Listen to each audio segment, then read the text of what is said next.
Sen gerek ömrüme, yüreğime, koy elin elime. Ededim baht kuralı bile, bilecek sen gereğim. Sen gündüzüm, sen yıldızım, bak gecesi kara gözüm, durmuşumun ertesi. Bahtım sen olmadan dünyama, yüreğim sensiz sevim manisine mi?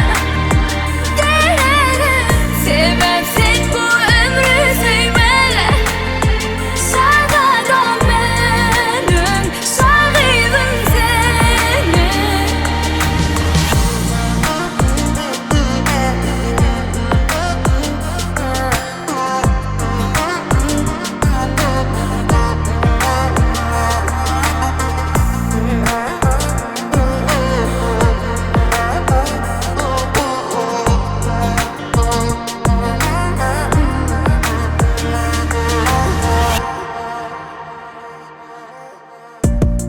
Aliyar men erkimi, gönlerim